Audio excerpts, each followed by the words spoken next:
que des camarades, hommes et femmes, ne baissent pas la tête. Nous devons amplifier ce mouvement. How dare you continue to look away?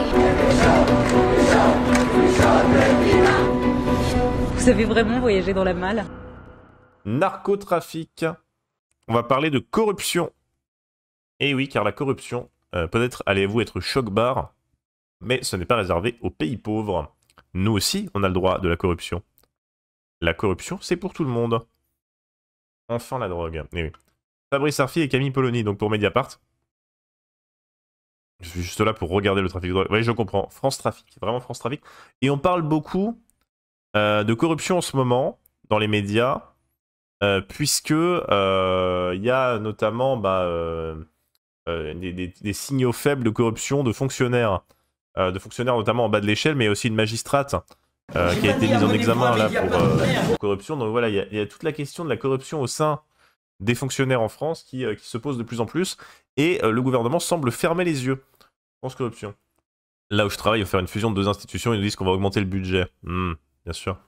La France n'est pas épargnée par la montée en puissance de réseaux criminels capables de s'offrir des informations sensibles et des passe-droits. Si les autorités politiques minimisent cette menace, les professionnels appellent à en prendre la mesure pour tenter d'endiguer le phénomène. Donc Fabrice Arfi et Camille Polony pour Mediapart. Un article intéressant. Fabrice Arfi et Camille Polony, alors qu'une commission d'enquête du Sénat doit rendre public aujourd'hui. En plus, aujourd'hui, c'est en lien avec l'actualité. J'ai fait exprès, bien sûr, tout était prévu, tout était maîtrisé. Ces conclusions sur l'emprise du narcotrafic en France, qui devraient être rendues aujourd'hui, les nombreuses auditions de responsables policiers et de magistrates et magistrats spécialisés permettent d'ores et déjà de prendre la mesure du pouvoir de corruption grandissant au sein des administrations des réseaux criminels impliqués dans le trafic de drogue.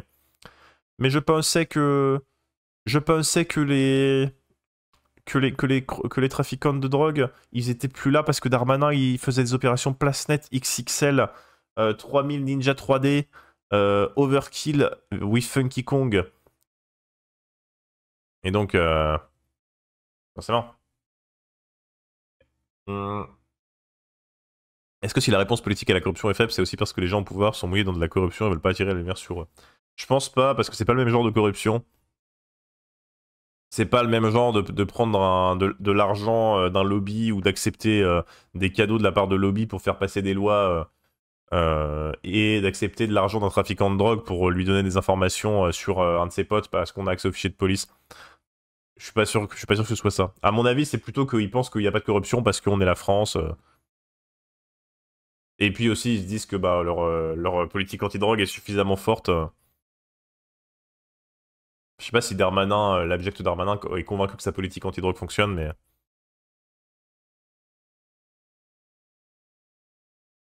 Il y a de la corruption en France. Et oui, et de plus en plus, devant le Sénat, deux personnes ont toutefois minimisé ce constat largement partagé par les professionnels de terrain. Mais qu'est-ce qu'ils en savent, les professionnels de terrain? Le ministre de l'Intérieur, l'abject Darmanin, et celui de la Justice, Éric Dupond-Moretti. Les exemples issus des travaux de la commission sénatoriale menée depuis 6 mois sous la conduite de son président Jérôme Durain, socialiste, et de son rapporteur Étienne Blanc, LR, ne manquent pourtant pas pour décrire cette réalité rampante.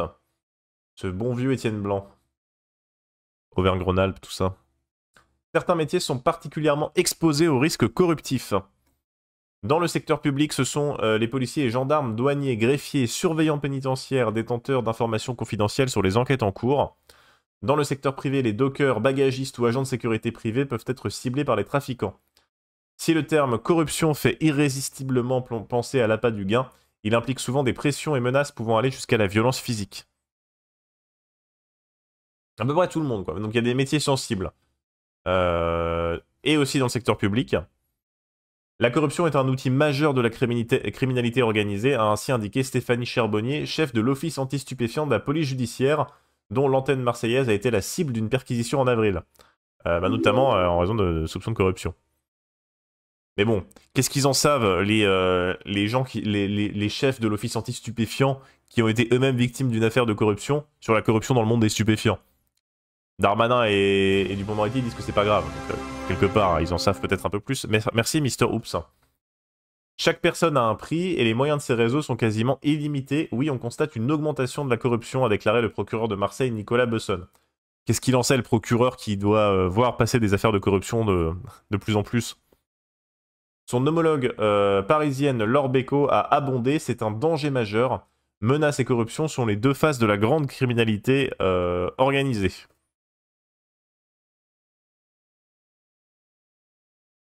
Tout comme la juge coordinatrice du pôle criminalité organisée, Sophie Alexic, la question de la corruption est de plus en plus présente dans nos dossiers et nous devons davantage en tenir compte.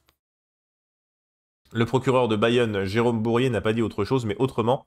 La corruption me semble une thématique centrale, c'est une arlésienne, tout le monde en parle, mais il y a peu de dossiers aboutissant à une condamnation. Cela tient à la difficulté de cette qualification qui demande de démontrer un pacte de corruption, ce qui est complexe. La corruption en lien avec le trafic de stupéfiants est pourtant un point de vigilance majeur, donc pas forcément que dans les grandes villes. Hein. Également auditionné par le Sénat, un ancien trafiquant de la French Connection, Émile Diaz, n'y est pas allé par 4 chemins. Ah, il y a encore des trafiquants de la French Connection qui sont là en vie, d'accord. Je vous le dis tout net, sans la corruption, il n'y a pas de trafic. Le trafic a besoin de la corruption et les corruptions sont partout. Les corrompus sont partout, pardon. C'est peu dire que les auditions de l'abject Darmanin et d'Éric Dupond-Moretti ont dépareillé au milieu de ce cœur inquiet et suscité l'abattement de certains fonctionnaires. Le premier a en effet pointé qu'il y a objectivement peu de cas, tout en invitant à la vigilance, tandis que le second a qualifié le phénomène de résiduel, quelques jours seulement après avoir tensé les magistrats marseillais qui avaient osé s'exprimer publiquement sur la question. Bien sûr. Donc Dupond-Moretti et Darmanin qui disent non, mais c'est un épiphénomène, alors que tous les professionnels du terrain, et même un ancien trafiquant leur dit ah si, la corruption... Surtout sur les fonctionnaires. Et puis en plus bah, ça crée des risques pour la sécurité globalement. Enfin, c'est pas bien, on est d'accord, c'est pas bien les narcotrafiquants. Parce que c'est des réseaux criminels, ça crée de la violence. Bon, la question, c'est aussi lié au fait que toutes les drogues soient criminalisées, donc ça permet aussi d'avoir cette économie parallèle, et que le tout répressif a été choisi pour lutter contre ces réseaux avec une efficacité absente. Mais bref, ces réseaux criminels-là, la corruption, ça leur permet aussi de fonctionner. Et donc ça permet aussi de créer de la violence, de créer des problèmes et tout ça. Et ça permet à Darmanin de faire ses opérations place nette. Donc bon, quelque part, est-ce que c'est pas un gagnant-gagnant? Non mais en plus, ils disent il y a peu de cas, on s'en tape, machin, mais eux, ils sont pas sur le terrain. Il y a littéralement des gens qui sont la tête dans le guidon, qui sont sur place, et qui voient la corruption au quotidien, qui leur disent il y a de la corruption. Si les réseaux criminels voient que les ministères ne sont pas particulièrement inquiets, c'est un très mauvais signal envoyé, s'indigne auprès de Mediapart un haut responsable de la police. Bah oui. Le risque de corruption par le narcotrafic au sein des administrations publiques ne cesse de grandir à mesure que sa puissance financière décuple. L'équation à la base de ce phénomène est simple, l'Europe est devenue en quelques années le premier marché mondial du trafic de cocaïne devant les États-Unis dépassés par la crise des opioïdes. Si en plus les trafiquants ont de plus en plus d'argent, mais que les salaires de la fonction publique stagnent avec une inflation qui continue d'augmenter, alors l'inflation n'augmente pas, mais il y a toujours de l'inflation, forcément vous avez moins de pouvoir d'achat, bah, il est plus facile d'être corrompu. Un rapport d'Europol rendu public en avril estime que 71% des organisations criminelles les plus actives sur le vieux continent ont recours à la corruption pour se développer. Les investigations sur Sky ECC, une application de communication sécurisée utilisée par les narcotrafiquants, ont montré que la corruption était profondément enracinée dans de nombreux pays au sein de l'Union européenne et au-delà. Les États membres ne sont pas immunisés contre ce phénomène, constate Europol, rappelant qu'il est étroitement lié à la violence. Des pays comme la Belgique et les Pays-Bas doivent désormais composer avec des réseaux surpuissants qui n'hésitent pas à assassiner des journalistes et des avocats, et même à menacer d'enlever un ministre belge ou une princesse hollandaise. Lorsqu'il s'agit d'évaluer la gravité de la menace en France, ces exemples pas si lointains sont dans toutes les têtes. Selon certains spécialistes, le chiffre d'affaires entre guillemets du narcotrafic en France varierait aujourd'hui entre 3 et 6 milliards d'euros par an, net d'URSSAF bien sûr, et il ne cesse de croître. Nous sommes confrontés à un phénomène que nous ne parvenons pas à endiguer et qui grossit. À terme, il n'est pas exclu que le narcotrafic, doté de moyens toujours plus importants, déstabilise la puissance publique, a lancé devant le Sénat l'ancien procureur général de la Cour de cassation, François Molins. Alors, il y a des gens qui viennent dire, les trafiquants sont de plus en plus puissants, ils ont de plus en plus d'impact sur l'administration publique, ils ont de plus en plus de pouvoir de corruption, il faut faire quelque chose. Et les ministres disent, non, c'est pas vrai. Non, probablement pas. Donc si d'ici quelques années, on se voit avec des énormes scandales de corruption sur des narcotrafiquants, ou alors avec des groupes de des groupes de trafiquants qui sont de plus en plus puissants, et ben on saura d'où ça vient. Moi, je pensais que les opérations Place Net avaient résolu tous ces problèmes. Hein.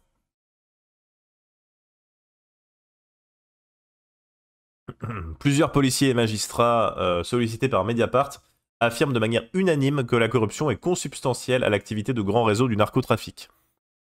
Un juge qui témoigne sous le couvert de l'anonymat à cause du devoir de réserve auquel il est astreint explique qu'elle est un levier indispensable du narcotrafic, et ce pour atteindre plusieurs objectifs différents. Il faut dire que la palette est large. En amont du trafic, le crime a d'abord besoin de corrompre pour permettre à sa marchandise d'entrer sur le territoire et de ressortir des points de contrôle. Des agents de douane pour passer les frontières terrestres, des dockers pour les frontières maritimes, essentiellement au Havre et à Marseille en France, ou des policiers dans les aéroports pour les frontières aériennes.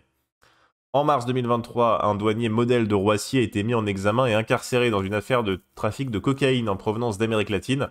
Il est soupçonné d'avoir fermé les yeux sur des valises pour 40 000 € pièce. C'est bien payé quand même. Quelques mois plus tard, c'est un policier de Roissy qui tombait pour trafic de stupes. Donc on a déjà des cas, quoi. Merci Yara.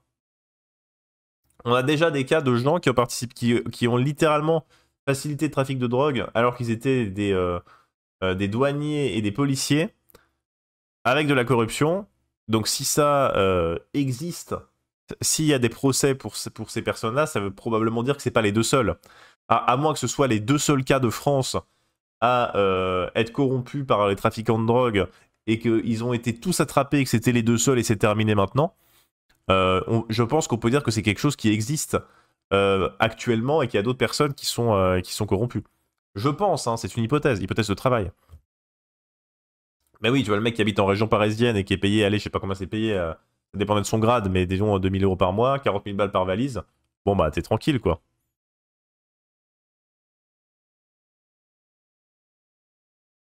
C'est vrai que l'autre jour on parlait des gens de la DGSE qui ont touché 1000 € pour faire une filature d'élu, c'est quand même un petit peu de l'arnaque. Hein. Mais c'est pas mal. Oui. Docker Marseille n'existe pas. Ah bon? Le port de Marseille. Hein. Mais le port du Havre, alors Marseille je connais pas assez, mais le port du Havre, c'est connu pour être un point d'entrée du trafic de drogue, bah, notamment parce que c'est un petit peu un fonctionnement mafieux, hein, le port du Havre. Avec une CGT un petit peu chelou, il faut le dire. La puissance du port du Havre, ouais, littéralement.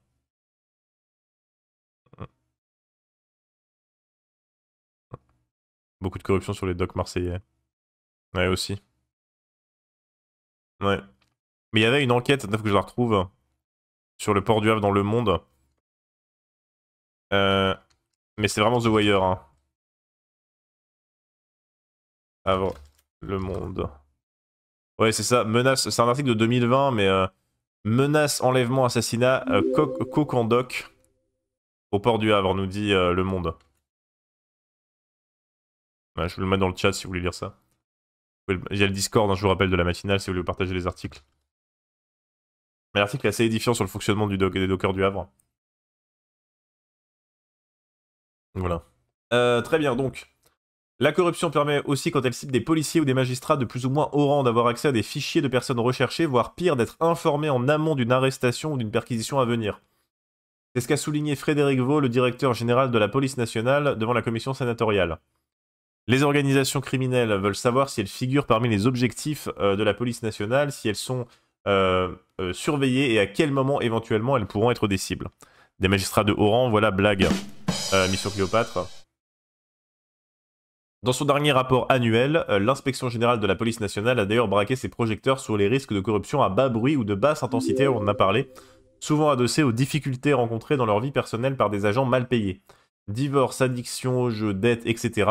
Entre 2021 et 2022, le nombre d'enquêtes pour corruption menées par l'IGPN a quasiment doublé, passant de 30 à 56. Oui, effectivement, l'État qui renouvelle pas l'agrément d'anticorps, pas sûr qu'ils veulent lutter contre la corruption. C'est vrai. Agnès Thibault-Lecuivre, la magistrate qui dirige l'IGPN, a plusieurs fois alerté sur une augmentation objective de ces faits. Elle plaide pour la mise en place d'un algorithme permettant de mieux détecter les anomalies dans la consultation de fichiers. Même si leur traçabilité s'est améliorée au fil des années, les fichiers sont de plus en plus fournis et de plus en plus facilement consultables, ce qui accroît les risques de mésusage. Donc forcément, des fichiers accessibles facilement, y compris par des gens qui ne sont pas forcément dégradés, des gens qui ont de hauts grades, et pas qui ont des dégradés chez le coiffeur, et ben ça facilite aussi la corruption. En plus que ce qui peut être aussi facilitateur, c'est des gens qui viennent de rentrer et qui sont pas forcément, ont pas forcément le statut de fonctionnaire, etc. aussi, qui peut être plus exposé. D'autant que le résultat de ces recherches peut être transmis de manière discrète via des applications chiffrées WhatsApp, Signal ou Telegram. En mars 2024, un jeune policier de Vitry-sur-Seine, soupçonné d'avoir renseigné des trafiquants de cannabis sur des immatriculations de véhicules, a été mis en examen et placé sous contrôle judiciaire. Ah ouais, c'est ça. Les policiers adjoints, c'est incroyable, j'ai encore pré-shot l'article, comme quoi voilà, ça c'est un métier, hein, bien sûr. N'hésitez pas à vous abonner, bien sûr. Les policiers adjoints, ces contractuels recrutés à un moindre niveau de qualification, rapidement formés et moins bien payés que les titulaires, sont identifiés comme des profils particulièrement vulnérables. En Guyane, 11 d'entre eux ont été mis en examen et incarcérés en juillet 2023. Ils auraient permis à des mules transportant de la cocaïne vers la métropole d'embarquer sans passer les contrôles à l'aéroport de Cayenne. D'ailleurs, la Guyane française qui est particulièrement surveillée, puisque les vols de Cayenne vers Paris, c'est les vols où il y a énormément de cocaïne qui rentre sur le territoire français.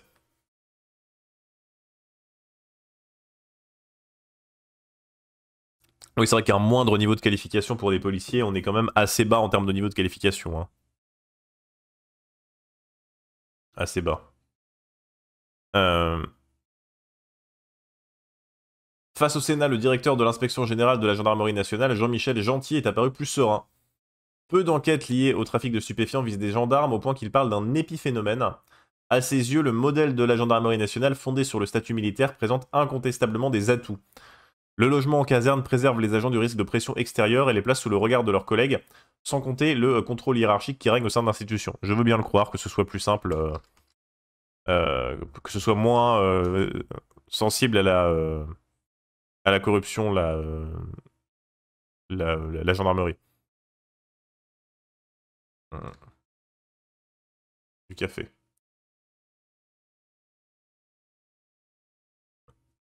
Quand elle touche le monde des gardiens de prison, la corruption permet aux trafiquants de faire entrer des téléphones portables en cellules, ce qui leur offre la possibilité de continuer à piloter un réseau. 6 surveillants de Réau en Seine-et-Marne ont été mis en examen en mars pour avoir laissé entrer des portables, mais aussi de l'alcool et du cannabis en détention. Plusieurs enquêtes récentes ont également montré que des personnels de greffe, il en existe dans les tribunaux mais aussi dans les prisons, pouvaient être achetés afin de ne pas notifier opportunément tel ou tel document judiciaire et provoquer un vice de procédure qui autorisera en toute légalité apparente la libération d'un narcotrafiquant. Pas trop convaincu pour les gendarmes. Bah après, on constate que dans l'article, les seuls où il n'y a pas d'exemple de procès en cours pour corruption, c'est les gendarmes. Par exemple. Après, ça veut pas dire que ça n'existe pas, mais je pense que les arguments, je les trouve plutôt recevables sur le truc d'organisation militaire, de fonctionnement en caserne et tout ça. Et avec un statut unique et pas de statut moins bien payé, de machin, qui permettrait d'avoir des gens plus vulnérables à la corruption aussi. Ça veut pas dire que c'est impossible, hein, mais je trouve ça crédible en tout cas. Oui, les greffiers, les gens qui s'occupent de notifier les actes, d'enregistrer les plaintes, d'assembler les pièces de justice, enfin des greffiers quoi. Personnel de greffe. Donc en fait, ils peuvent provoquer des vices de procédure. Oui, puis ils sont déplacés fréquemment aussi, les gendarmes, effectivement. Ça joue aussi sur la corruption. Forcément, quelqu'un qui bouge souvent, c'est moins pratique c'est moins commode pour un trafiquant. Une greffière de la maison d'arrêt de Meaux, incarcérée en décembre dernier, est ainsi soupçonnée d'avoir délibérément commis des erreurs, entre guillemets. 2 enquêtes sont en cours à Marseille sur des membres du greffe suspectés de renseigner le crime organisé, a par ailleurs déclaré le procureur Nicolas Besson devant la commission du Sénat. D'autres greffières ont été mises en cause dans des affaires de moindre ampleur ces derniers mois à Saint-Nazaire et à Évry. Le monde politique n'est pas non plus protégé, comme l'ont montré les affaires de Canteleu en Seine-Maritime, dont l'ancienne maire doit être jugée en juin pour complicité de trafic de stupéfiants, ou celle d'Avalon dans l'Yonne, dont la maire a été placée en détention provisoire. Les réseaux criminels ont tout intérêt à viser l'échelon municipal pour contrôler plus facilement un territoire et profiter de toutes les libéralités qu'une municipalité peut offrir, des logements pour stocker, des commerces pour blanchir. Alors si c'est à ce point-là la corruption en termes de mairie, c'est assez impressionnant. Mais on voit bien que ça touche en tout cas... alors on aura peut-être plus tard des enquêtes sur à savoir quels pourcentages sont touchés. Mais on a quand même des cas de corruption sur des greffiers, des douaniers, des policiers, des élus, donc pas forcément des gens qui sont forcément les plus précaires de leur profession. Hein.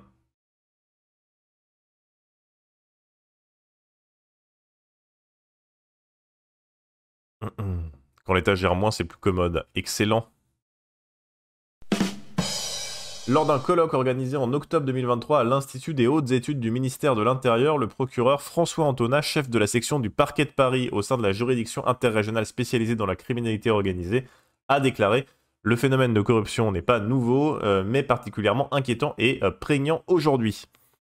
Les organisations criminelles ne pourraient pas être aussi efficaces sans certains relais dans les institutions. » Absolument, je bois de l'eau. Les streamers sont incorruptibles. Absolument pas, hein, vous pouvez vous abonner, bien sûr.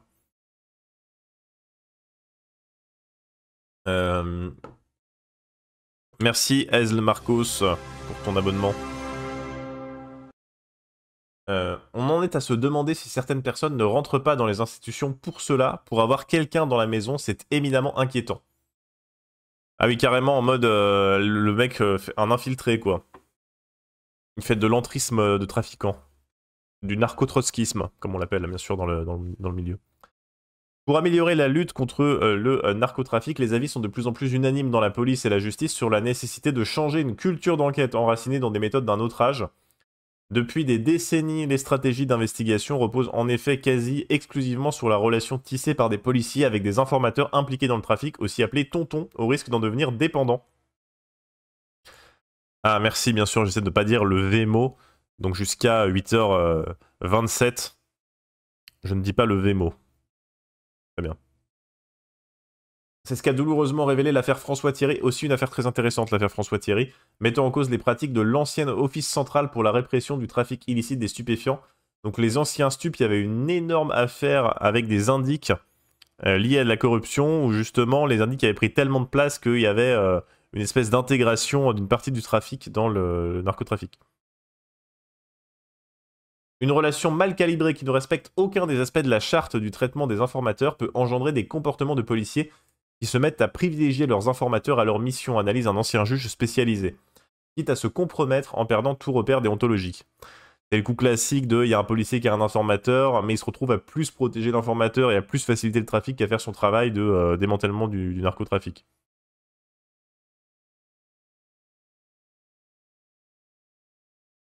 Forcément. C'est très difficile de changer des décennies de pratiques et une culture très ancrée dans la police, concède de son côté un haut responsable policier qui estime, salut Dokanji, qui estime que l'on peut changer de logiciel et arrêter de tout faire reposer sur les informateurs. Ça me fait penser que, à propos de corruption, ça me fait penser que j'ai pas du tout fait la pub pour le Patreon de la matinale, pour les personnes qui souhaitent me soutenir financièrement, mais sans passer par Twitch. Ou alors vous pouvez me soutenir et sur Twitch et sur Patreon, hein, bien sûr, c'est pas interdit. Mais je veux dire que j'ai créé cette page pour les gens qui souhaitent quand même me soutenir, mais qui ne veulent pas passer par Jeff Bezos. D'autant que, comme l'assure un autre, les trafiquants se font volontairement engager comme informateurs. Résultat, c'est le tonton qui traite le policier et pas l'inverse, s'alarme-t-il, précisant que cette zone grise constitue elle aussi un terrain favorable à la corruption. L'analyse est partagée par Fabien Bileran, ancien officier de police judiciaire en région parisienne passé par les stupes, et auteur du livre Police, la loi de l'omerta. Dans un entretien à Mediapart, il raconte avoir vu des policiers partager avec des trafiquants le produit financier d'une saisie de drogue. Il se souvient aussi d'un chef de groupe qui ne connaissait pas le code de sa carte bleue depuis 20 ans. La raison, il payait tout en liquide grâce aux espèces qu'il volait avec d'autres en perquisition chez les dealers. Classique. Classique comportement de police corrompu. Ça fait très film américain des années 70 sur la police. Genre Serpico, ce genre de film. Encore un policier pas voyou. Cette ultra-dépendance de la police aux informateurs est très liée selon lui aux effets pervers de la culture du chiffre qui s'est imposée comme l'alpha et l'oméga de l'efficacité répressive dans la lutte contre le trafic de stupes. Merci Sarkozy, hein.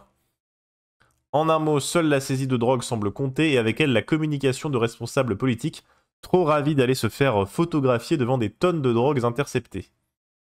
Mais en réalité, la police s'est mise dans la main d'informateurs qui orientent le trafic selon leurs propres intérêts et laissent la police aveugle à toute la réalité du narcotrafic, selon Fabien Biléran. On n'en voit que 10%, tranche-t-il.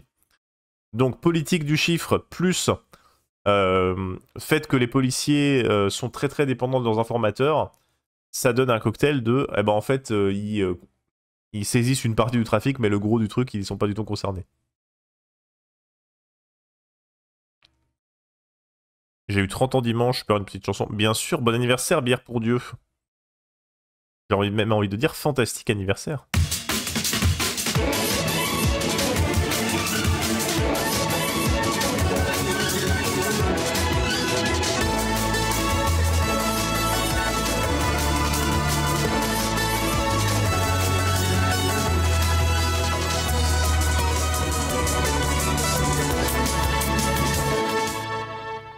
Bon anniversaire. Ils éliminent la concurrence grâce aux flics. Ouais, c'est un peu l'idée, c'est un peu l'idée.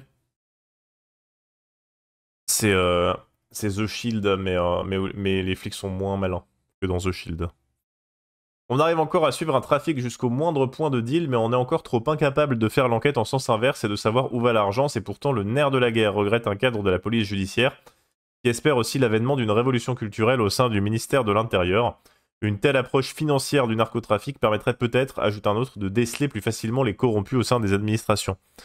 Bah oui, suivre l'argent, c'est pas la base pour toute forme d'enquête. Fabrice Arfi, il l'a dit, hein, il a dit qu'il faut suivre l'argent. Follow the money. Le gars a de l'espoir. Le gars a de l'espoir. Pas fou la ref révolution culturelle, c'est vrai. C'est presque raisonnable, 1 million d'euros. Merci beaucoup, Kernak, pour ton don. D'ailleurs, faut que je fasse le tri dans la liste des Patreon Zouz, puisque j'ai pas enlevé, je crois, certaines personnes qui ne donnent plus, et j'ai pas ajouté certaines personnes qui donnent. Le gars est naïf. Ah, c'est un vœu pieux. C'est un vœu pieux, tout à fait.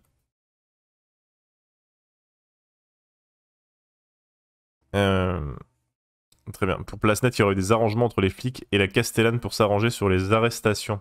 Ah ouais? C'est une source? Je veux bien voir ça. Un vieux pieux.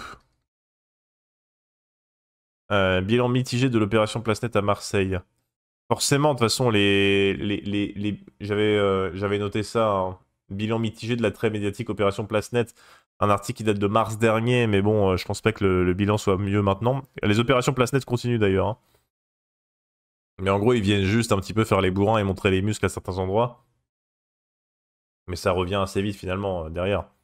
Mais est-ce qu'on est surpris? Est-ce qu'on n'avait pas dit que ça allait se passer comme ça? Ah, je crois que j'ai rempli le défi du Vemo. Et dans Marianne, il y a Jérôme Durin, donc sénateur qui préside la commission d'enquête sur la corruption, qui dit dans Marianne, le plus inquiétant avec le narcotrafic en France, c'est la corruption. Merci Jacquisto pour ton abonnement. Place trouble, absolument. Ça va pas l'air gagner le changement. Ah bah le changement, si on part de des ministres qui disent mais non on s'en tape, forcément ça risque, ça va beaucoup moins bien marcher effectivement la lutte contre la corruption. Il explique son choc à Marianne de ce qu'il a découvert. Ah mince, ça ne marche plus. Attendez. Ah, j'ai plus accès à l'article non plus, c'est un scandale.